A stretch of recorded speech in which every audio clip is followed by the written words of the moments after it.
want to ask the nominee that, Wakili, I hope you know what you're getting into. Because this Ministry of Education is not a joke. This is something very big all over the country with a lot of problems. And as you are aware, there was a new curriculum that was introduced midway, sometimes back in the former regime when they were almost leaving. And that program has given children and parents a lot of problems. People don't know whether you are in primary school or secondary school or university. You just continue going to school until you find yourself in university. Because all classes, there's a mix-up. Parents don't understand it, children don't understand.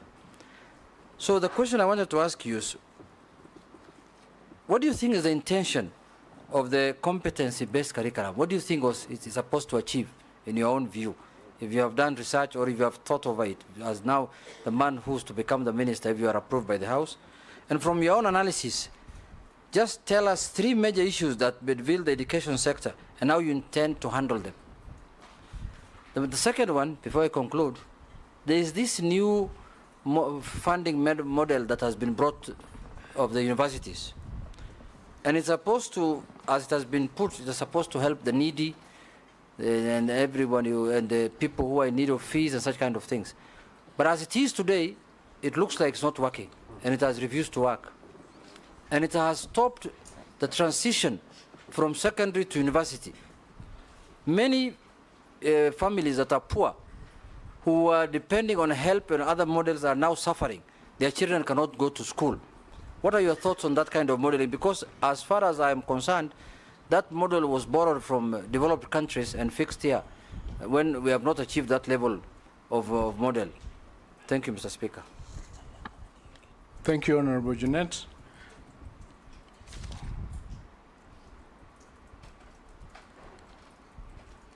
Now, the question that you ask on the 3 main problems that are bedeviling the education sector is a very important question. And in my view... First, I ask you whether you know what you're getting into. I'm coming into it. I'm coming into it, and that's why I've started with that one.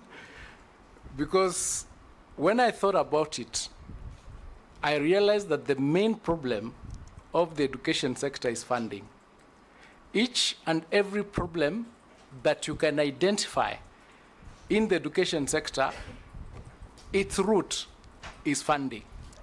Funding in the sense that there is not sufficient money to cover all the programs and all the students in the country. So then, I asked myself, just like you've asked me, do I know what I'm getting into? Is this something that I need to do to get in there? And I said, somebody has to do this job. So, if you find that I'm suitable to take this position, my thoughts are the only way to solve the problem bedeviling the whole sector is to find a way of raising enough funds to ensure that the provisions of the Constitution with respect to education are covered. When I thought about it, I realized that there has not been a clear audit to find out, for instance, how many students do we have who need resources?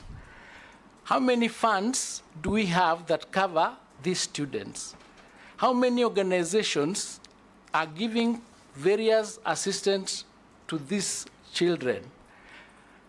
How many people are contributing every day towards the school fees of these children in the country?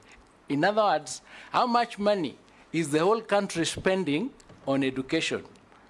So that we can come up to a decision on how that money can be harnessed in order to service the education sector and ensure that all the children in the country are actually get free education as stipulated in the Constitution. So I said I would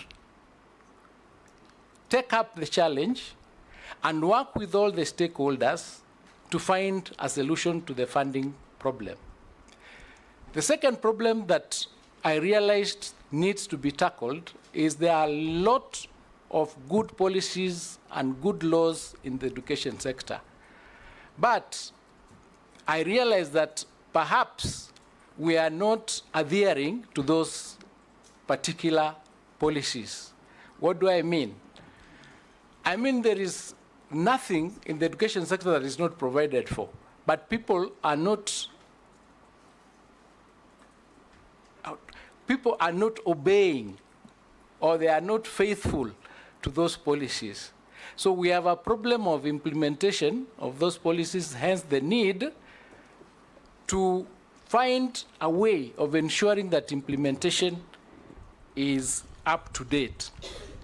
The question of the new curriculum-based, the competency-based curriculum that came about, it actually started in 2012. The 844 system, it came to replace the 844 system, which was basically exam-based. Exam-based in the sense that you have children doing exams. When they don't pass, the ones who pass go to university or to colleges. The ones who don't pass lose their way in the middle. So it became necessary to come up with a competency-based curriculum that recognizes the competencies and the talents of the other children who may not be as good as in the exams. That is why it is a program that will help, that carries every child along. So it is a good program, but it has not been understood fully by all the parties and all the stakeholders. So one of the things that needs to be done is to unbundle the various elements of that particular CBC and have that information passed on to the public so that they can understand. So there needs to be a lot of sensitization in that area because we are now in that program. Yes, yes. Nelson, has he finished your questions? The new education funding model, I'd referred to it earlier. It started last year. It is only 1 year into operation. We are doing the second year now. It has some teething problems. And of course, one of the challenges that it has is the means testing instrument is not wide enough to capture everybody and to be able to identify everybody's level of income in order to know the children from those homes, what level of funding should they get from the university. So it is working, and it's work in progress. Nelson, Posing. Thank you, Speaker. And my question, Speaker, this